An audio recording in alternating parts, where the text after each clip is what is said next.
First of all, this is not just dedicated to women, by women, for women, but I would call it a need of the market of understanding that the majority of the wealth in the next 10 years will be inherited by millennial women. UAE is a trendsetter. This is a country that honors its legacy, its heritage, and that has a very important and long-term vision.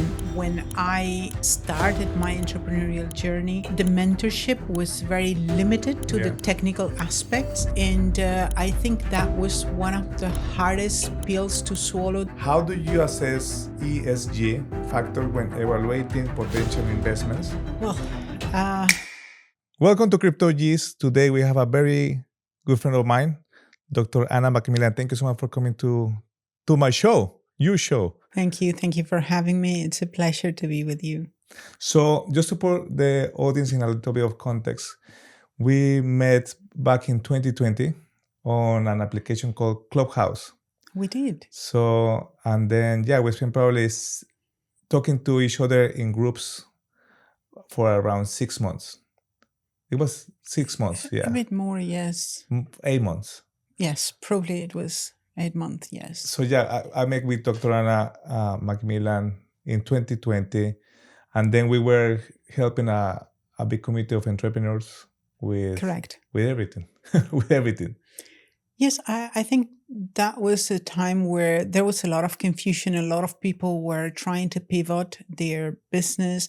A lot of people were trying to bring up things within their practice.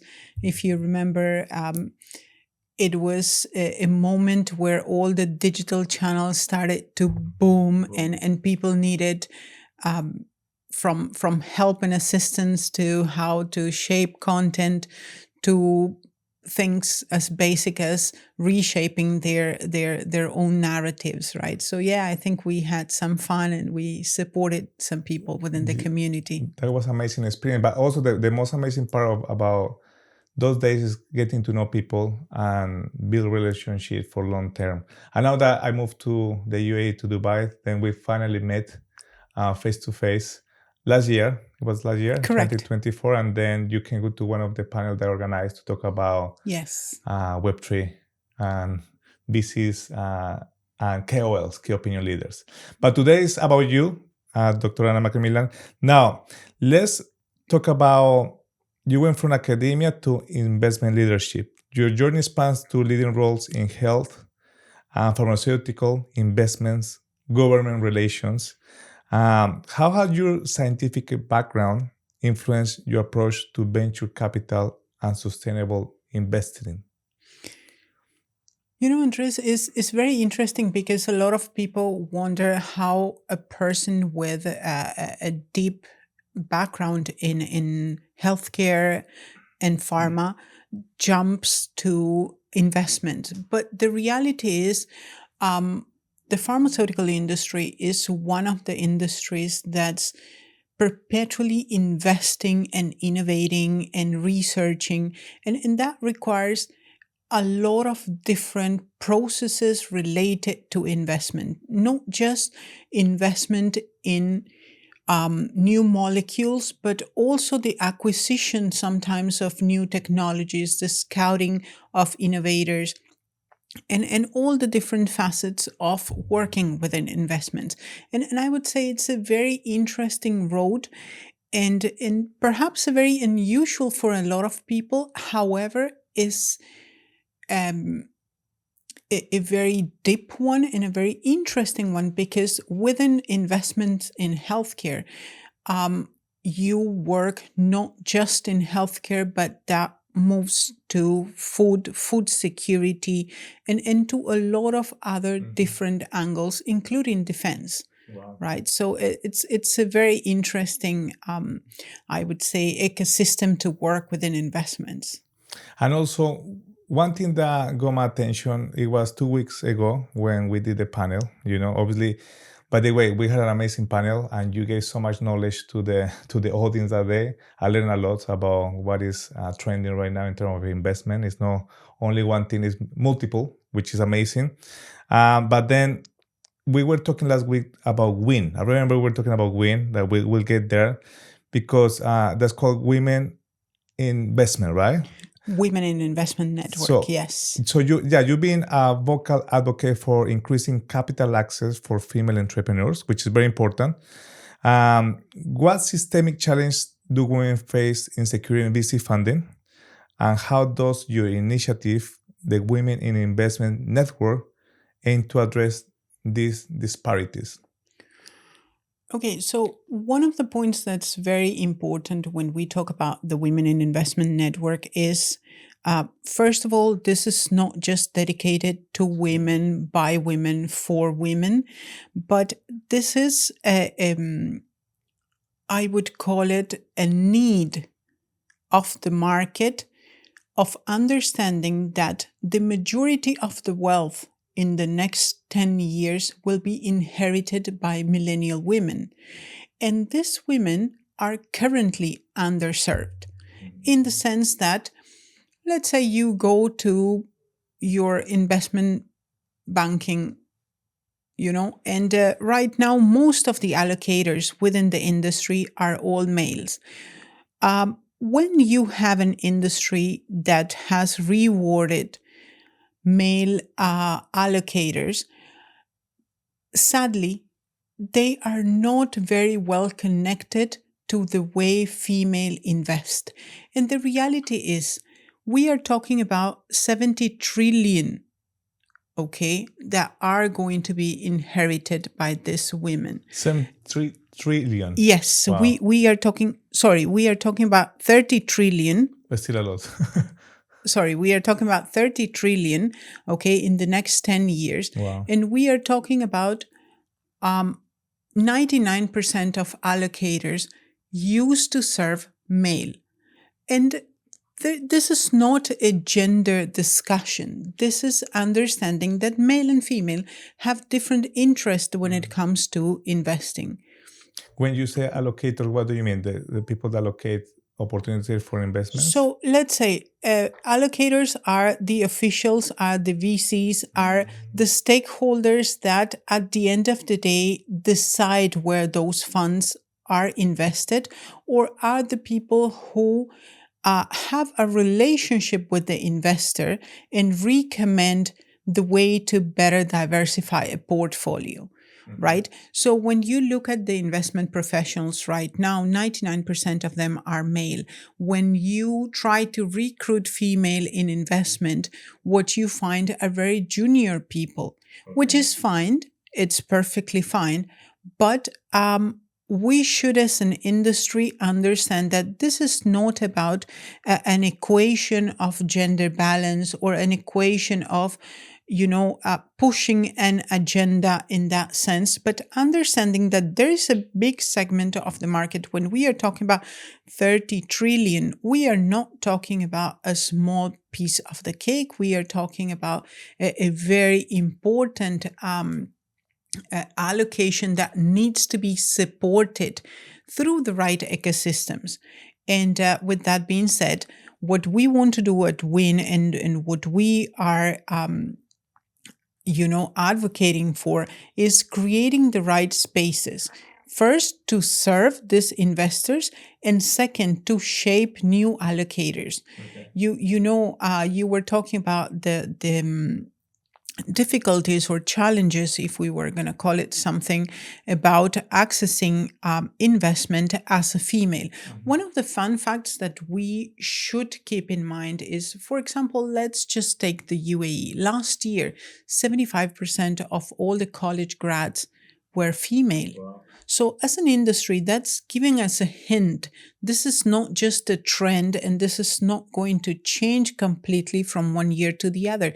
It's marking a shift where capital is going, is marking and giving us a clear direction on how things are shifting within the industry. And we should be wise enough to be prepared for this shift and to be prepared to serve our new stakeholders as they deserve. Okay. And also, I remember something that we talked in the past as well about the power of consumption that women has compared to men. So I remember you mentioned like some products for men are cheaper than women. Can you elaborate that more? And that has also attached to investment opportunities? Sure, sure. I think most women are familiar with this. It's called pink tax. Okay. And yeah, it's as simple as, very basic products. We don't want to name brands here, but very basic products. When you go to the supermarket, you find that product in blue color, and it might be 7 dirhams. Mm-hmm. Okay. $2. And when you go for the pink option, which is for ladies, which is still, it has to be proven that it's actually designed for ladies, because I just see a difference Yes. in color. That cost at least 45% more. Wow. Right. And when we look at all of these different things, and I think what you're getting to is that paper I wrote on Sheconomics, Yes. where definitely in that paper, the whole idea and the whole proposition, again, is not about gender, but about understanding how the fact that women have more access to capital is shaping how women consume. Okay. And when we see a market that's being shaped by the way women consume, we as brands or as stakeholders that are part of a corporation need to get real on who do we put at the table.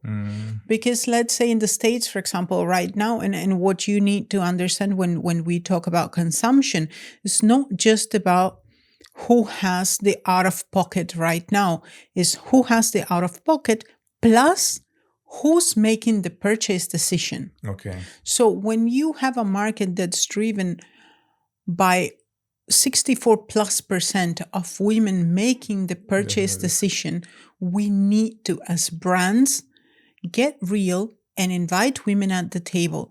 And when I'm saying inviting women at the table, again, we are not talking about a political game, a political agenda. We are talking about a simple fact. We want to sell more. We need to serve our main stakeholders better. So smart brands will be looking at what I call Sheconomics, right? Which is it's very simple. It's the race of the acquisition power by female and the need of serving them better. The better you earn, the better products you want to have access to, right, Andres? So it's the same for women. Okay. And we were talking about so many industries where, sadly, when we look at the research, market research, product research, all of this is underfunded for female products. You have health tech, for example. When we look at the healthcare industry, there is a very massive deficiency on research on medication for female. Right? You see a lot of research, and most of the population within that research are all male patients. So we have very little information in most areas. We have a similar example in the automotive industry where, well, you see that most of the accident testing and security safety functionalities are all being tested, or most being tested on male prototypes, right? So where does that leave us as consumers? Because again, this is not about gender. This is, if I'm paying the same amount of money that you, Andres, I should be served the same way by that particular industry. And I think the need for industries to actually understand that now female are raising as very important, if not their main stakeholders, is a total game changer for them to actually increase market share and actually retain customers or clients. Yeah. Something also fascinating about what you just said, and just made me think about my household, for example. It's true, most of the decisions in my house and is made by my wife for the household, right? Like all the purchases, food, shopping, groceries, Yes. shampoo, conditioner, everything. She's the one that made the decision. She's the one that pay, So yeah, I never thought about this. I also in Colombia, I was raised by two women, my mom, my sister. So yeah, that's a perfect example that most of the households, the one that take the decision about what to buy are women. And also something that got my attention, you were talking about data, and we're going to get there, that there's not enough data of in women patients, I say, in pharmaceutical, right? Yes. In tests, or you just say about the driving test for crash accidents. We make it fascinating.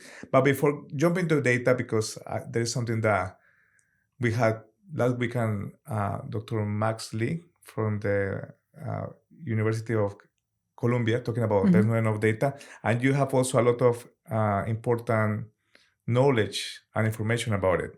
But before jumping there, I want to carry on talking about investment strategy, especially about ESG, that's environmental, social, and governance.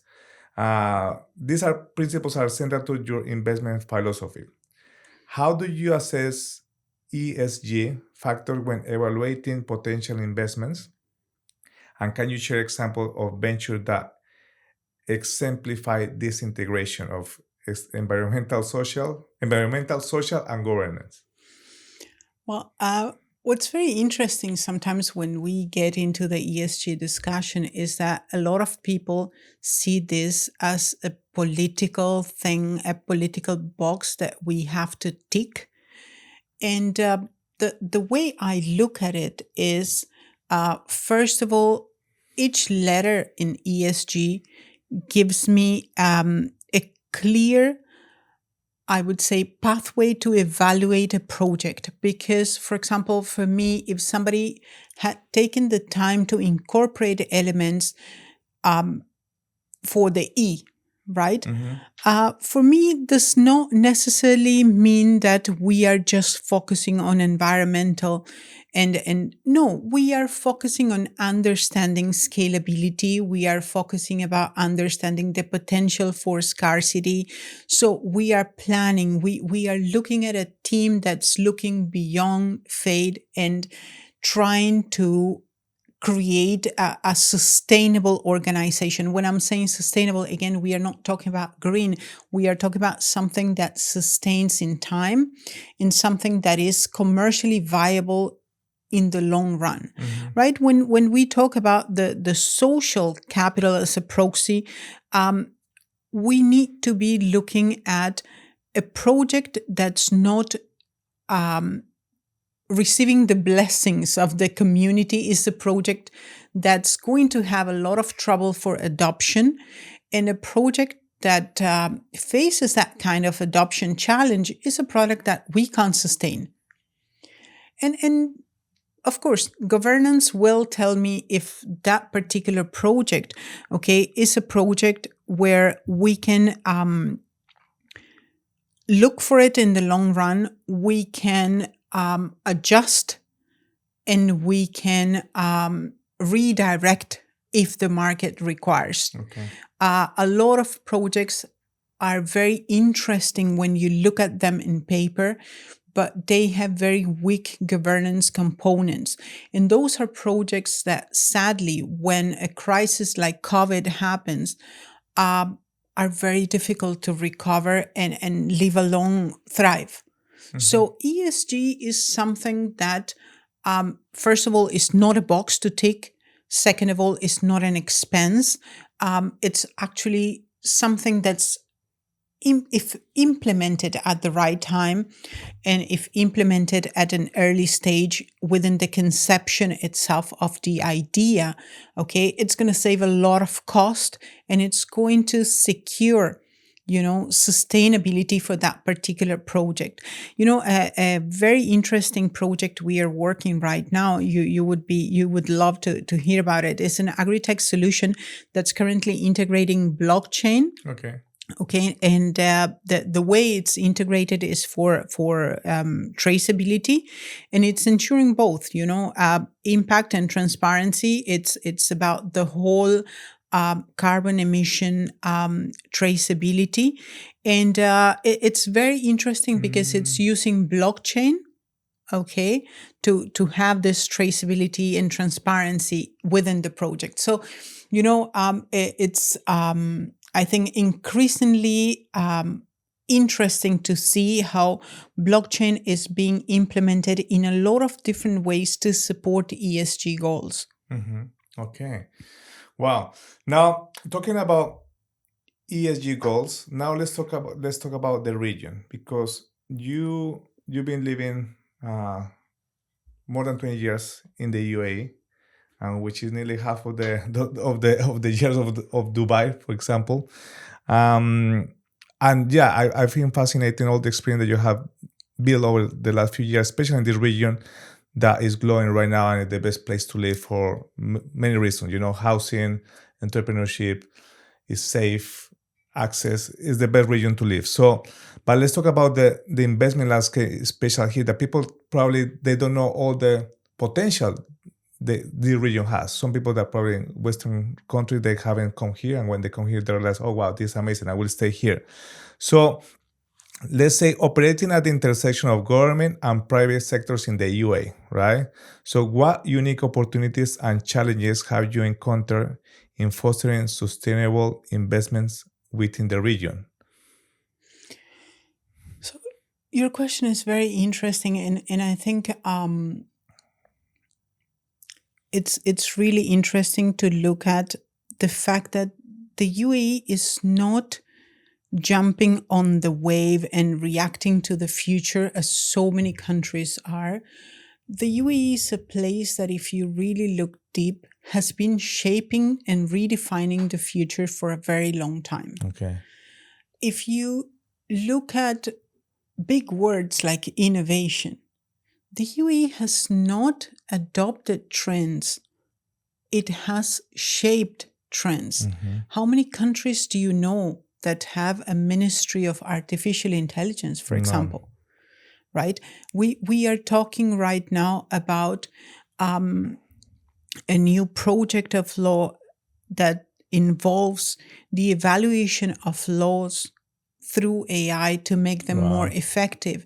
We are talking about things where, as much as we would like to think of UAE as an early adopter, UAE is a trendsetter. Okay. And I think it's very important that we give the merit it deserves, because this is not a country that's just shaped with the idea of making it big. This is a country that honors its legacy, its heritage, and that has a very important and long-term vision of leading through example. And I think a lot of countries worldwide should learn from that and should take advantage of understanding all the different things that the UAE have tried.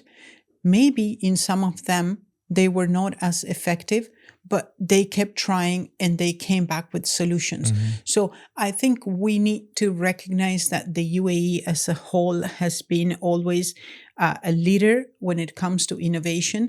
And it's very interesting that you talk about coming to invest in the UAE, because I think we are very used to talking about investments from the lens of Silicon Valley kind of investment, where there is enough to have a good pitch deck or to have your wallet on you ready to invest on the next trend. Yeah. However, investing in here is not the same.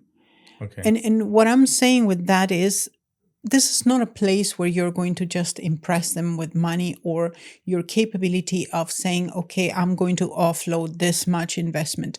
Here, your alignment to the vision, to the heritage, to the culture matters a lot more than your willingness to put money down.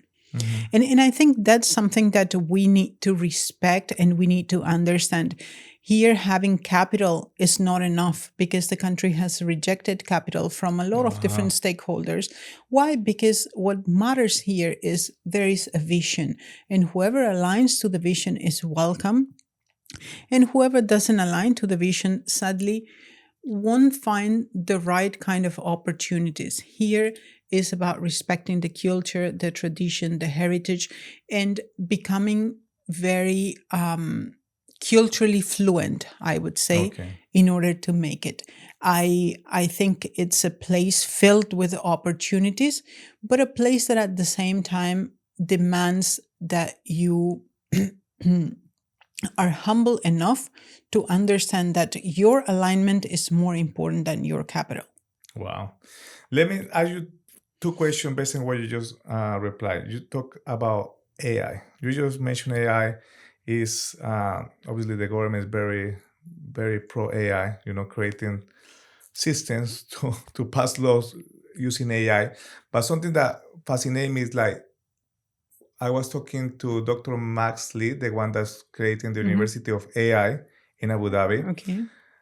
And then he said something that you said even before I knew this. He said about there is not enough data in the world to feed the AI.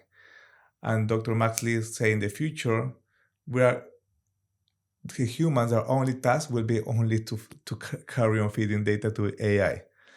What are your approach about that? Because you said this in the panel that we had 3 weeks ago about there's not enough data. What are your approach, one, about how AI is going to be? Let's say from what Dr. Maxley, there's not enough data, but now the nice way that education on AI needs to be there so we don't get in misinformation. Let's call it like that. So I think there are two different questions here, and I'm happy to answer as much as I can both of them. I think on the discussion on data, we do have enough data, in my opinion.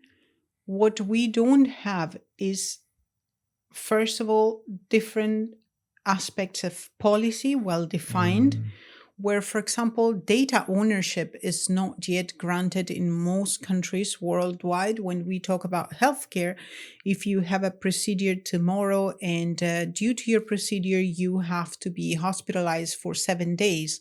Once you're discharged, all you're going to receive as a patient is a one-page paper with a brief explanation of your discharge. But you're not going to receive, I would say, a full open detail that tomorrow, if you move to another country and you need to speak to a different specialist, you could use as a background of your own medical data and your own medical case. And this is a reality worldwide. So it's not that we don't have data.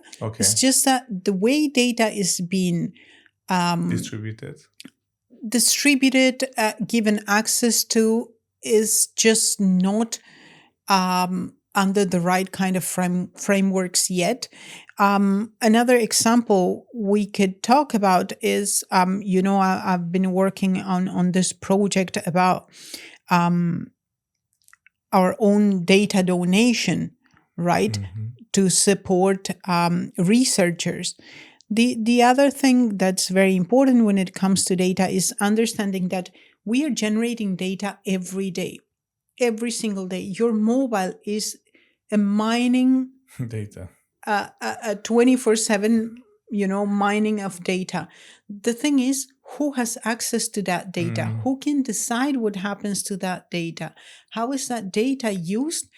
And I think that the most important question we were discussing the other day informally is, what are the limitations of that data for it to be used against you? Yes. Right? So I wouldn't agree to the fact that there's not enough data. What I would say is we are sitting on too much data that's not well regulated, and we don't know how to put it into different buckets to use it correctly. When you look at an example, if you remember the early stage of ChatGPT, or even now, if you push it a bit too hard, the reality is a lot of people says, oh, it starts to throw a lot of fluff, or it gives delusional answers. It's not that it's giving you just delusional answers. Is to understand that sometimes the data it's being trained off, it's data that comes from across the internet and it was not filtered enough. So when I'm giving you a blog that says, if you burn a cinnamon stick, you will become a billionaire, okay, and that is in somebody's blog, okay, ChatGPT has read that blog. And maybe ChatGPT says, okay, you know what? An option to become a billionaire, if you want to, is instead of working so hard, burn cinnamon sticks, right? So what I'm trying to say with this, and this is a very raw example, but what I'm trying to say with this is um, there is no clarity on the data it's been trained on. And I don't think, because there's not enough policy, we are not sure uh, how much of that data is high quality data, how much of that data is fluff, how much of that data are just backlinks to get attention with empty information or leads. So I don't think there's a data problem. I think there's a policy problem that hopefully will be solved soon. However, the other thing that's very important when we are talking about policy and data ownership is the intersection of what's going to happen in the future when you're partnering. And this is a discussion I was having last week with founders. What happens? A lot of founders, okay, in a funny way, are listing ChatGPT as their co founder. What? And I told a couple of them, don't do that. Because right now there's not enough policy, there's not enough being regulated in a way that tomorrow, if you listed ChatGPT as one of your co-founders, there's nothing really in the small print that would prevent ChatGPT from coming to you and saying, okay, I'm coming for my equity. Sure, yeah. Wow. Think about it. Wow. Right? How much of the data, and this is also a part that's very important when we discuss ChatGPT, or sorry, not ChatGPT, but when we discuss any LLM, how much of the data, not in the input, but of the output, belongs to you? Does the input determine the ownership of the output? No. So to which point, if you created a company with the assistance and the full outputs of ChatGPT, are you the owner of that data nowadays? Yeah, you don't own it. These are all unanswered questions. Wow. I'm really interested in all of this. I think these are discussions we all have to have in a deeper sense, but we should also prepare founders for a logic pathway, right? In the sense of understanding that if you have signed for this service, there are T's and C's. And if you're a free user, probably the T's and C's are not going to benefit you at all. You're the product, right? So yeah, I think there are a lot of different things that we have to discuss when it comes to AI and data. I do understand where the doctor might be coming from when he said there's not enough data. However, I do think we are facing the opposite, which for me is more challenging, because when there's not enough data, you know exactly what to do. But when the data is centralized in a minefield of garbage, then you need to do double work to recover that data and to use what's feasible for you. And I think that's where we are right now. You know, something fascinating you just mentioned about you become the product of AI. Actually, Black Mirror is one of those series that you know what's happening. I don't know if you watched the whole last season. Yes. And the last episode of last season about Horrible Joy, that she's the character that is created based on what she's talking on the phone, and her life is recreated on the day, at the end of the day, by Strawberry Five, something like similar to Netflix. So, but this Black Mirror series is showing us what AI could look in 3-6 years, right? It's crazy. And yeah, they're also talking about how the data collected by the smartphone, you know, when you talk about I don't know, orange, and then you talk about orange all day, then you have an advert about orange juice, orange clothes. So it's quite fascinating that you become actually the product of these AIs and data. Now, you also mentioned something about the the companies are making assumption that ChatGPT is one of the founders. Let's talk about founders and entrepreneurship.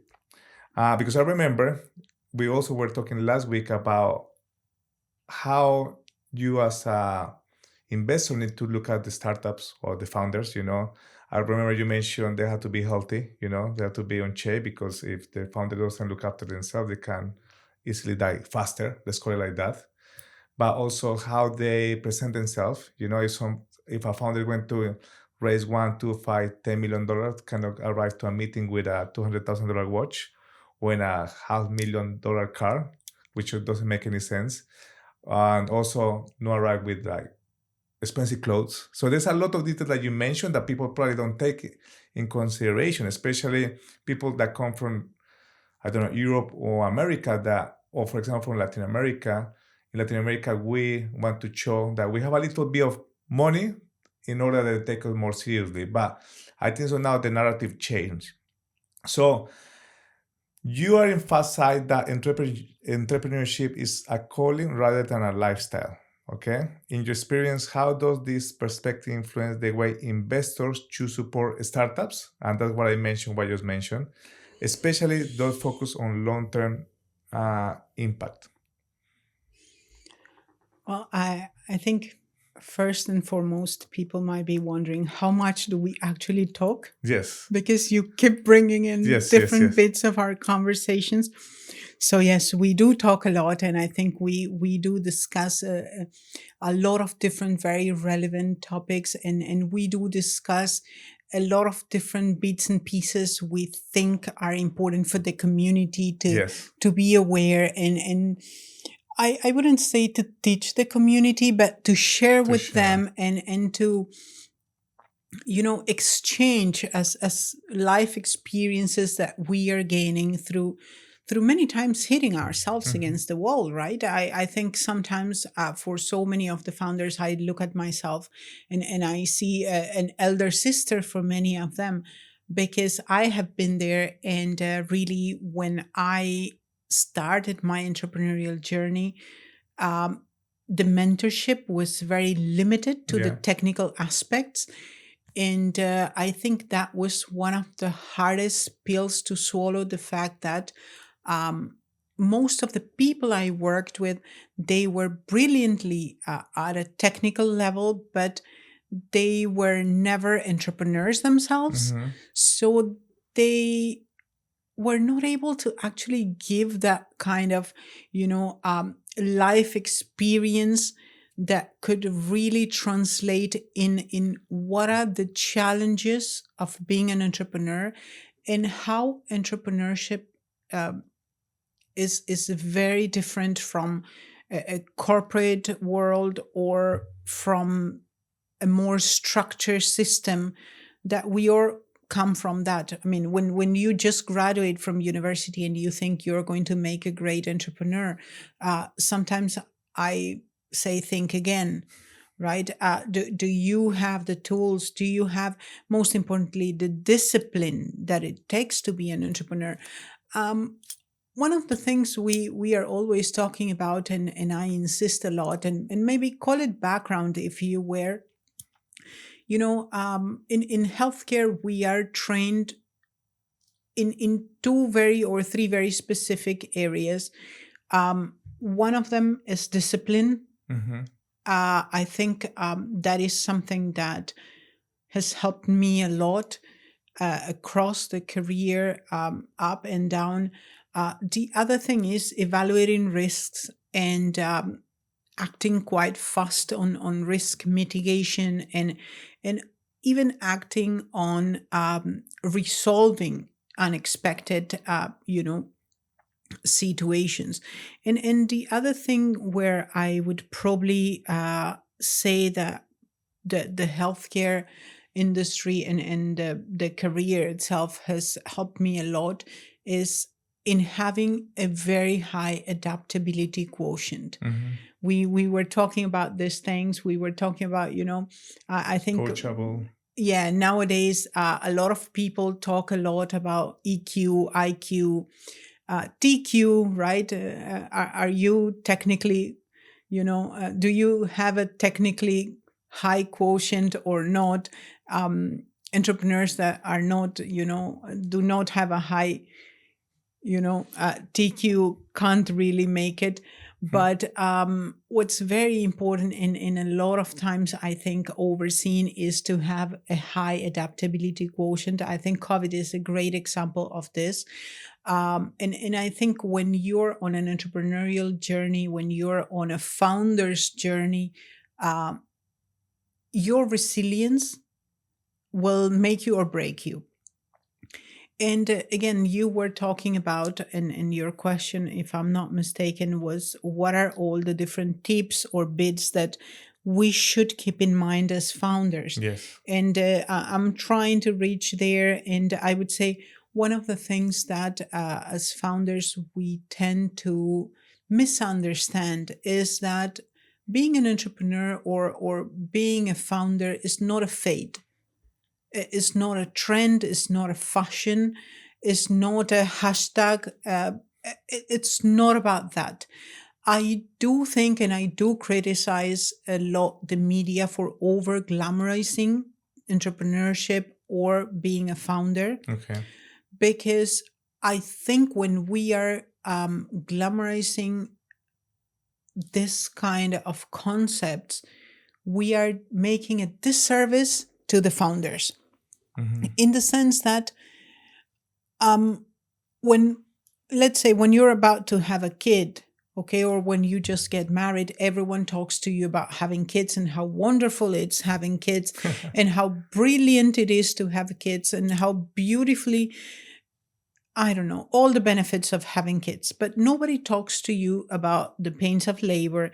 Nobody talks to you about the sleepless nights. Nobody talks to you about the times that child's going to get on the way of so many things, right? And the same thing happens. And I don't want to equate, a startup or a venture to a child, but I think it's the closest thing because whoever thinks they can, work from 9 to 5 and succeed, that's a mistake. A startup is a live thing, right? Is a thing on its own that has life, and you have to keep feeding it. So you need to understand that it's going to be demanding, but at the same time, you need to, from the industry, receive the right kind of input. Today, I think we over glamorize things. Everyone calls themselves a founder, a CEO.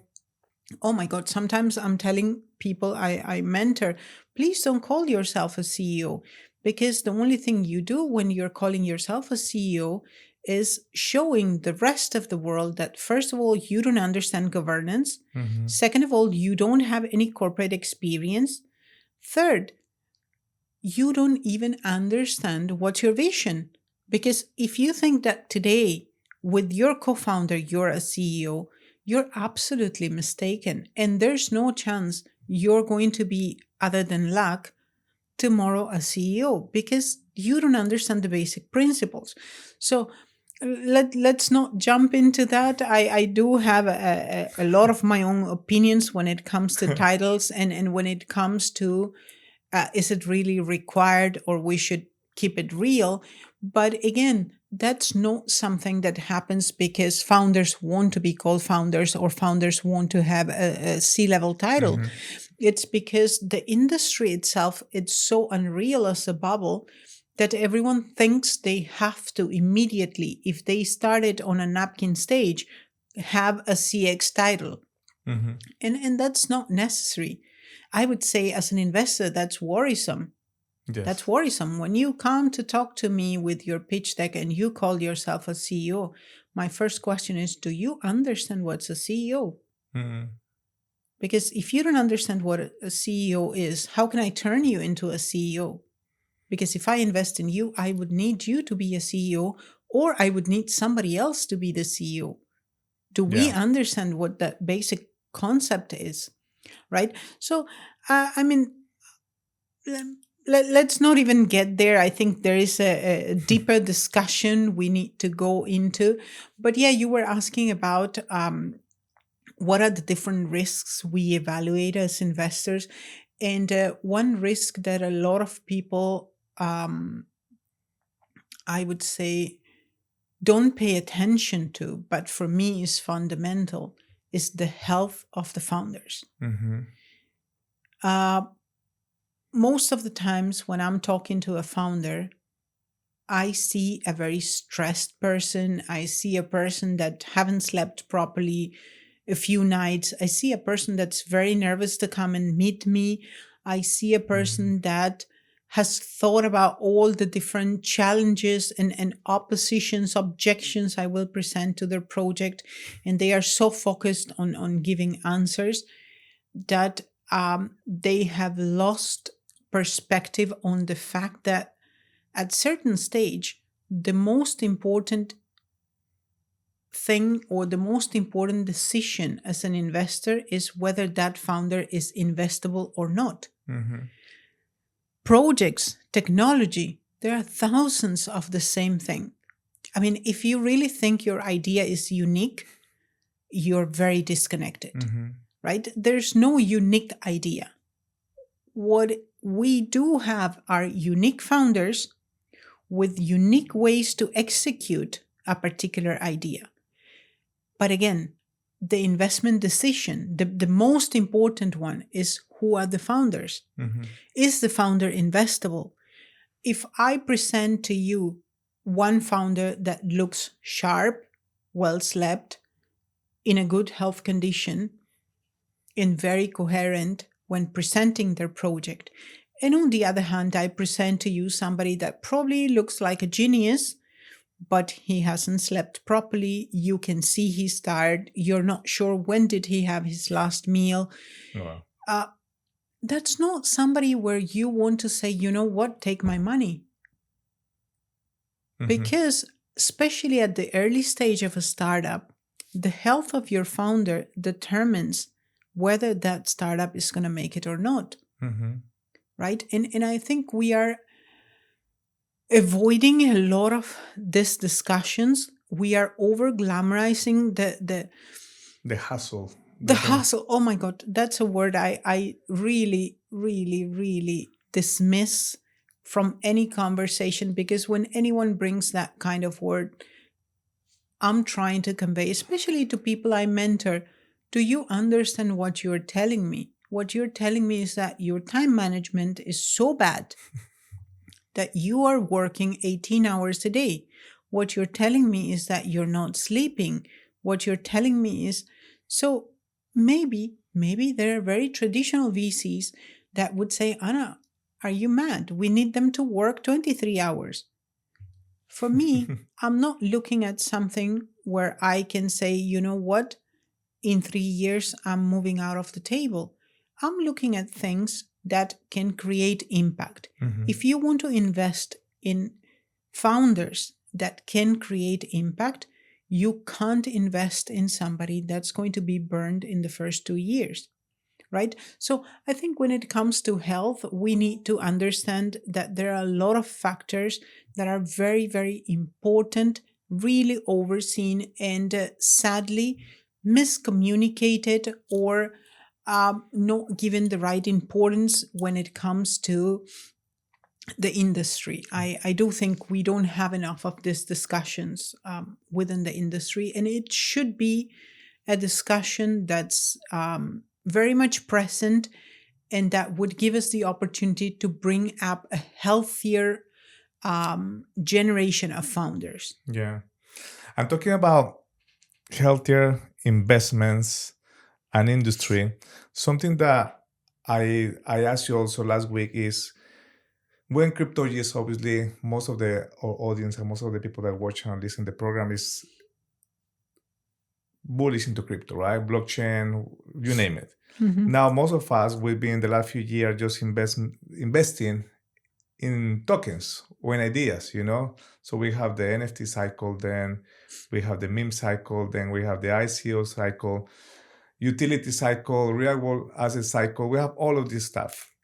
However, what I'm very worried is all the people that have been working in the industry for 5-10 years forgot there is more industries, forgot there is more ecosystem to invest.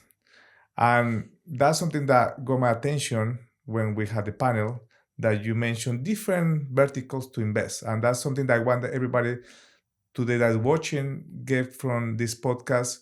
Obviously, the market is not moving in a good way for crypto, that's right, as it is now.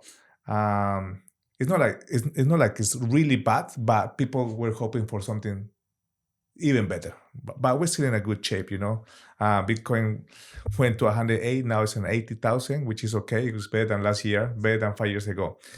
But I want to let the people know, in your opinion, how you build a resilient investment ecosystem. So, because you have involvement in health tech, agri-tech, food security, and also remember you mentioned about a good industry is transistor. I remember you mentioned that. How do you approach building investment portfolios that are both resilient and aligned with something that's going to be sustainable over time? This is a very interesting question. I'm glad you're asking.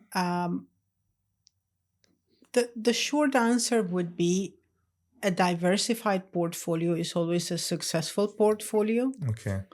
And I think that's a little bit of a traditional investment old lesson that maybe has been forgotten with the hype of the new technologies, the new projects, and the new ways of selling projects. Because when you look at crypto projects, Web3 projects, blockchain projects, there is a specific way to pitch, promote, sell. Mm-hmm. However, when you look at other industries, we are still on a more traditional way of communicating. And I think because of the very aggressive and abundant flow of information when it comes to Web3, crypto, and blockchain, a lot of people who have been very faithfully following this industry have missed a lot of the less noisy but more stable and traditional investment opportunities.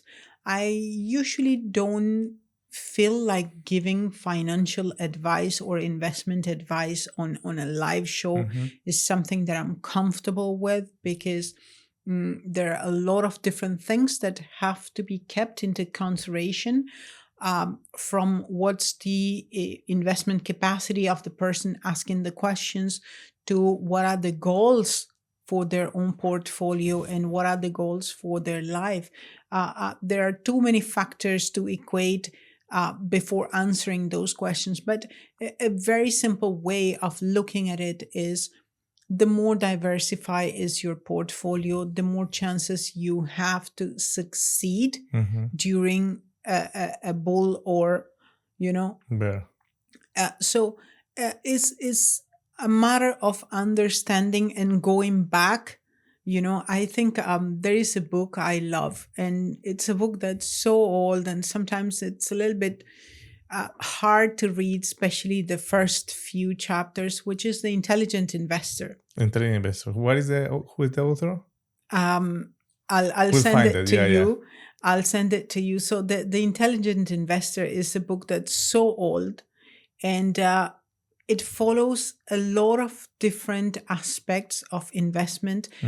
Yes, from a traditional perspective, but it's a book that if you read it today, it gives you, especially from chapter 9 onwards, it gives you everything you need to know in order to become a bit sound at the time to observe markets and to make investment decisions.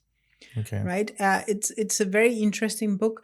Maybe the language is not the most inviting. Yeah. But it's a very, very interesting book. I would think it's a book that every person that aims to have a diversified, successful portfolio should read. And for the record, diversified portfolio doesn't mean all your portfolio in different tokens in crypto. Oh, just for the record, because everybody will say, "Okay, I have diversified portfolio. I have Ethereum, Solana, Bitcoin." well, yeah, In different industries, right? Yes, correct. I think that's what we are talking about, and in understanding what are the key industries, because see, it's not so complex. It's not so complex. There are industries that will always be there. It's You will always need to eat. You will always need medication, or you will always need healthcare.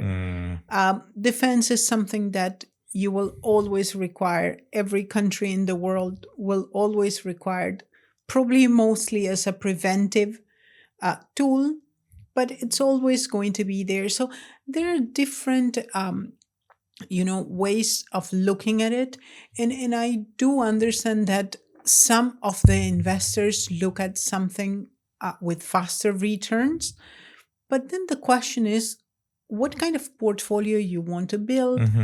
Are you here building for the long run?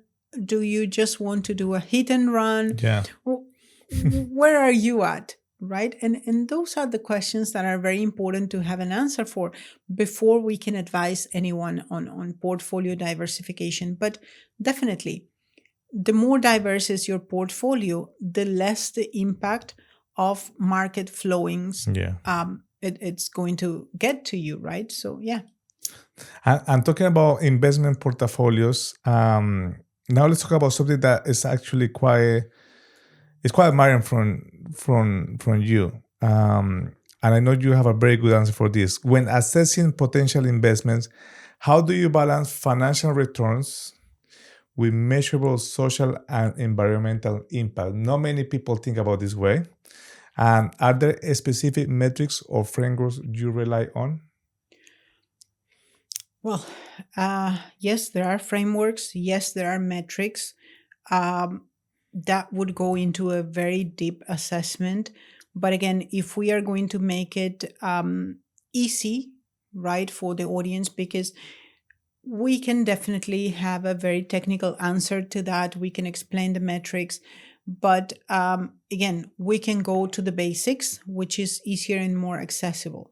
ESG stands, right, for each one of the elements we want to look at when we talk about a long-term operation, a long-term venture, a long-term company. Okay. When we talk about environmental, okay, we are not just talking about, okay, did they tick the box in environmental? Are they using, plastic free? No, we are not looking at that. We are looking at, do they have the vision? Like I mentioned to you, for example, do they understand the risks? Do they prepare for mitigation?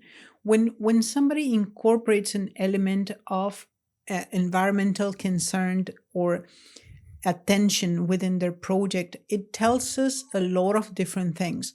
And first of all, that those founders have a long-term vision, that they understand that we are, having a need to not only currently serve, but prepare for scarcity. So when we look at somebody that has incorporated components, environmental components, we do understand that this is a person with a long-term vision, right?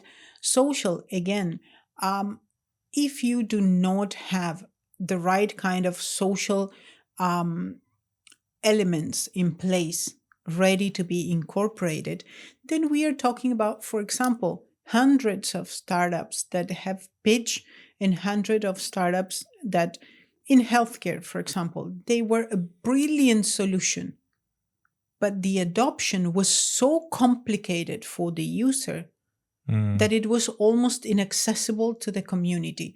So having a brilliant project that it's going to have a very low adoption rate does not help with the S, Okay. right? So sometimes when we overcomplicate a solution, we take away from the social component because it's not accessible for the community. Okay. Right? And again, governance. A company that does not have the right governance in place or does not hint to me that they understand governance, it's a company where I would, depending on their stage, right, assess whether they are viable or not. Because the reality is a company which doesn't have the right kind of pillars in terms of governance, it's a very difficult company to rescue if things get bad. Mm. And from the perspective of an investor, what you're always looking at is a company that's, again, flexible, or founders that are flexible enough to let you do the work if Okay. things go south, right? Mm-hmm. If things get bad, how do we resolve things? How do we rescue this without the right governance?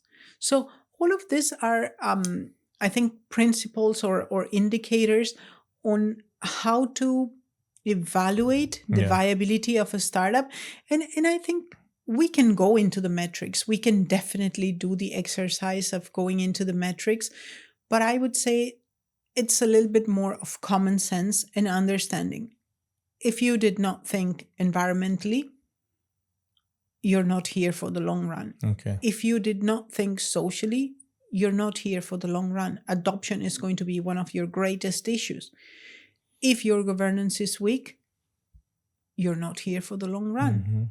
right? So this is, I think, much more important than just ticking a box, and it's understanding that these are tools that we should keep in mind at the time of conceiving ideas and measuring the kind of impact we want to have, and incorporate these elements, not, again, not to jump into a fade, but to understand that whichever is the solution that you're presenting, if it's aligned with ESG, it's a solution that, first of all, it's going to end up saving a lot of costs for your investors.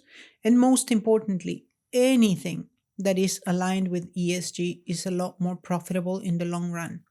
Wow. And talking about profitable and long run and tradition and legacy and investment, I have the last question for you. But I think this is a question that it will help a lot of people to realize, especially if they're thinking to either move to the UAE, to invest in the UAE, or within the UAE, working here and then have different portfolios and hedge fund VCs. So we discussed this also last week about how different the mentality of, let's say, other regions in the world, like US or Europe, or other region that people want instant gratification. They want the network to be really fast. You do a pitch and it's done. You have your money. Everything is so fast in this world. However, in the region UAE, even is very innovative. It's the best country and city in the world right now for entrepreneurs. But there is also a legacy of traditions that you were mentioning last week that is helping not only to keep those traditions, but to keep better actors to keep coming to the region. What I'm trying to explain is, what is the difference between, let's say, UAE, or especially UAE, if somebody wants to come here and work with either the government or private investments or hedge fund or VCs in the UAE, here up compared to, let's say, US or Europe, because that's very important for people that are watching this, and especially they want to come here, how to connect and how to do it in a way that's more sustainable, and they can, well, everybody made mistakes, but they can make less mistakes when they want to approach with investment strategies in this region. This very important question. It's I think we need to rethink the way we were taught in the West about scouting investors, the way we were taught about the different aspects of securing capital, selling ideas, and um, exposing projects. I think one of the most important things when we talk about coming to the UAE is understanding again that sometimes not everything you learned in another region is applicable in a new region. Um, and I would say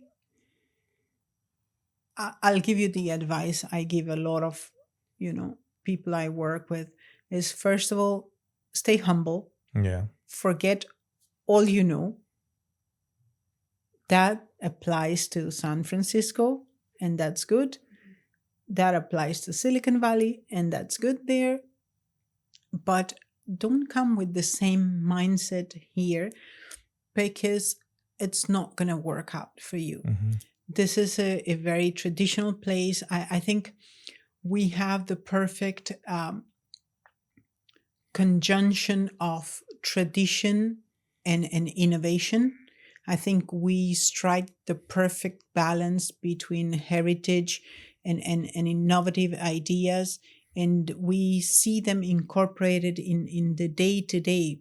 You see them incorporated in the way the city is shaped, in the way the government moves forward. And we need to understand that all of these are signals of a different culture, a different kind of system, and a different kind of vision. So, as I was telling you before, I think one of the most important things when you're considering moving somewhere is to understand how much do your values align to this new place, right? And how much the values and the vision of this new place speak to you in a way that you could adapt and adopt or not, right? So it's not just a matter, and this is, I think, very important when it comes to especially startups. It's not just about getting funded. Is that going to be a sustainable relationship, Hmm. right? Because see, an investor founder relationship is like a marriage, Hmm. right? If the values are not aligned, how are you going to take it forward, right? And I think again, when it comes to the UAE, when it comes to this region, the GCC is a very welcoming region. It's a very embracing region. They are very quick to make you feel at home. But as anyone, when you visit them, they expect you respect their Hmm. home. They expect that you respect their rules. They expect that you do the basic to learn the rules, right? And no need to be reminded of them. Um, so, in that sense, I think the opportunities are immense, but we just need to also understand that being aligned with the values, with the vision, and in this thing that I always tell you, right? My grandpa was a very, traditional guy, and he always said, I'm always going to be an immigrant, right? We have a lot of our grandparents that are immigrants from World War II. So he always said, we are going to be eternal immigrants, and that's fine. But our duty as immigrants is to make sure that wherever we go, if we call that place home, we behave like citizens. Hmm. And I think what the UAE asks from all of us is the very basic. If you come here, just, behave like a citizen, behave Hmm. responsibly, give back, contribute to the society. I think the times of coming to the UAE to just take and leave after a couple of years are gone. I think more and more people are finding home in the Yes. UAE. And I think those of us who have been here the longest should be the ones that make sure that we make it friendly for people to understand what's the culture, and how should we behave as guests in this place, right? So yeah, I think opportunities are countless, and it's just a matter of alignment, respect, and honoring. For me, it's about honoring the heritage, honoring the vision, and adding, whatever I can to that vision. Dr. Anna, thank you so much for coming to the show. If somebody wants to connect with you, either for Win or the other companies that you help, what is the best way to connect with you? I think LinkedIn is a great way to connect. We are very connected on Instagram too. I think it's very easy to find me, and I'm always welcoming of a good opportunity to connect. And thank you so much for inviting us to the region, to the whole ecosystem. And I'm very happy to have you in the show. And I hope to have you in many shows so we can talk about more about AI, investment opportunities, healthcare, defense, everything, the good stuff, entrepreneurship, leadership, and the good stuff that we like. Also, Web3 and crypto. Thank you so much, Dr. Anna Brilliant. MacMillan, and I'll see you very soon. And to all the audience, I'll see you in the next episode. Take care. Bye bye. Thank you. ¿Listo? All Listo. good? Good. Sí, estuvo bien, ¿no? Porque tenemos que Sí. hacer más después. Lo que te iba a decir, que no viene a este tema en particular, pero lo que tendríamos que hacer, o si lo quieres hacer o igual lo podemos hacer muy rápido, es una cosa que sí hace falta en esta región, que es lo que yo te decía, que es el tema de la gente tratando muy rápido de tener acceso a las networks. Ok, vamos a hablar de... Te hago una pregunta de eso, sí, así, en inglés. Ok, vamos a hacer eso. Esa Espera, pregunta espera, la drafteamos. Ok, voy a preguntar como... also, I noticed in the region, I have my own network. I built it for the last few years, blah, blah, blah. You also have your network. You built it for the last 20 years.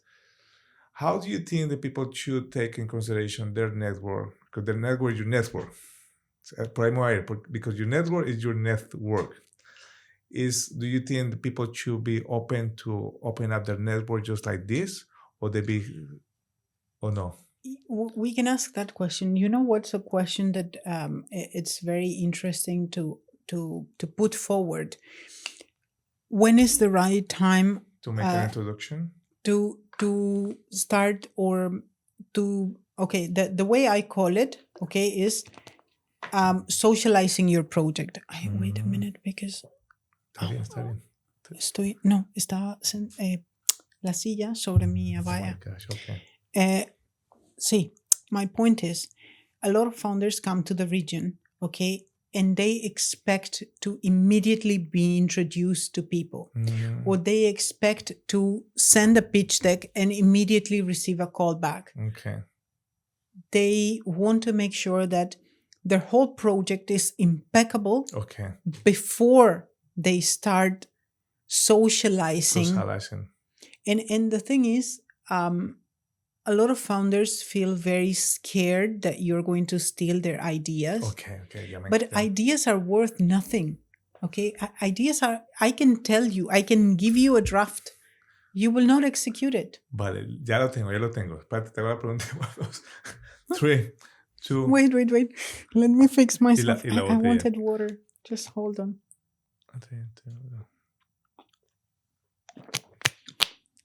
Que esperas en post-production edition. Okay, 3. Okay, 3. I have a very important question for you, especially about founders that come to the region. In my opinion, some people they want everything really fast. They want a quick introduction, send the deck. Can we have the meeting, please? And on the other hand, I have another friends or founders that are very slow. They probably want everything perfect. They want the best website, the best deck. They want the whole thing organized before start to socializing their ideas. Or they want to sign NDAs with everybody because they think they're going to steal their idea. What do you think it should be the right approach, especially in the region when a founder come here and want to start to connect and socialize their project? This is a good one, Andres. Look, I think we need to break it down into a couple of things. First and foremost, I think founders have a level of urgency that's not necessarily the same as investors. And everyone thinks their idea is the best idea in the world. I'm not saying they should be humble about it, but what I'm saying is they need to understand that they are not the only idea being pitched to any investor. That's first and most important to keep in mind. What I think makes a lot of difference is networking. Okay. Okay.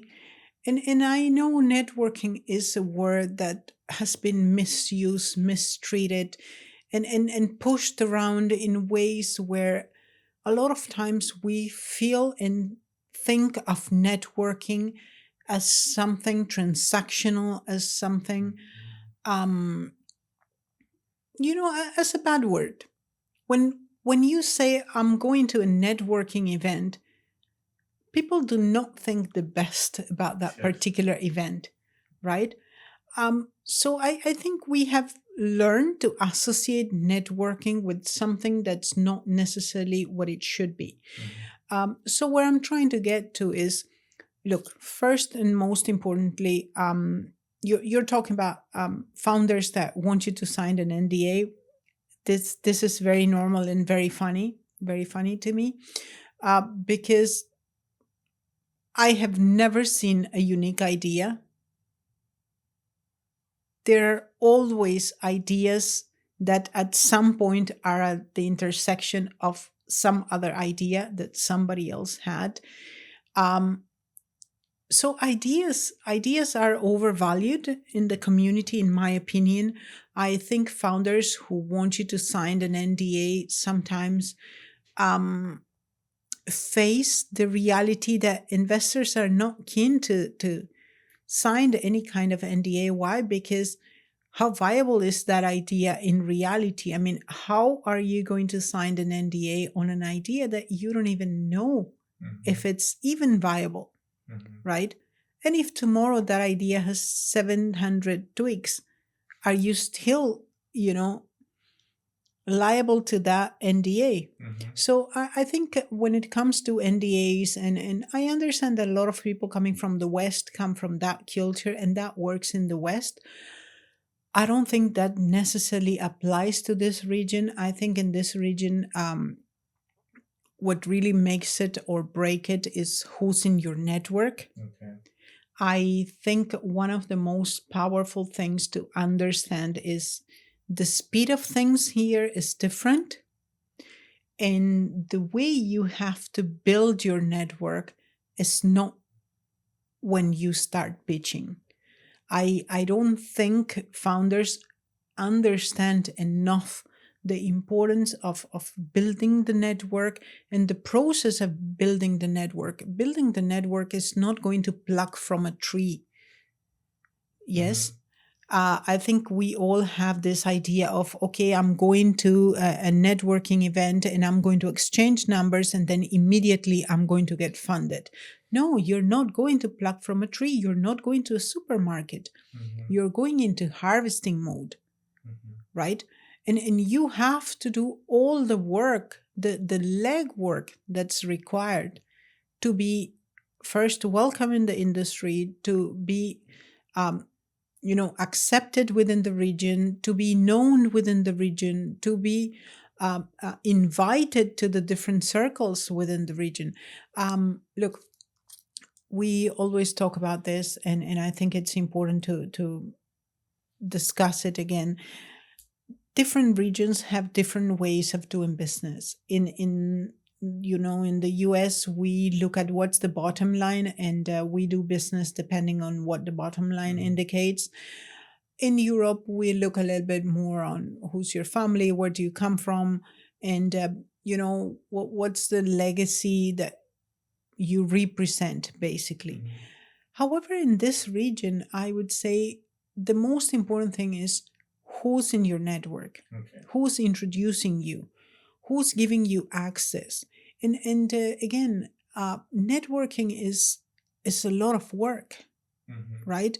It's not net sitting, it's networking. And there's a joke and there are memes about it, but it's very real, right? You need to do the work. If I introduce you to someone and then you never follow up, you have not networked with that person. That person is not in your network. I helped you by putting the food at the door for you, but that's as much as I can do for you, right? So people have to understand and have to overcome uh, previous misconceptions about networking and about the importance of being part of different circles, especially if at some point you're looking at raising capital. Because the time of socializing your idea is not when your pitch deck is impeccable, when your website is already up. At that time, it's already too late. You should have started working months ago and socializing the idea. Nobody is going to steal your idea. And even if you steal an idea of mine, even if I give you the whole pitch deck and the whole product roadmap and the whole everything you want from me, you're never going to implement it as I would. And that's my power and that's your power. But we have to understand that ideas as ideas do not have the value we think they do, because most of the ideas die in the process of not implementation, but just analyzing the viability of that implementation. So I think we need to start giving less value to ideas, more value to building relations around people, and understanding that you can't approach an investor in a transactional manner if you want impact. Why? Because approaching an investor is approaching another human being. Investors are humans. And nobody wants to feel they are being used. And yes, we can argue, but it's going to be a good business for them. Sure. But you can do good business in a polite, thoughtful, and mindful manner too. So, if the approach is so transactional, the success rate, especially in this region, is very low. It's very low. And I think we need to get real about it, and we need to understand, and we need to appreciate, okay, those who are willing to hold the door open for us. And I don't think I can say this enough. Somebody who's introducing you to someone else in this region is making you a favor that you have no idea yet.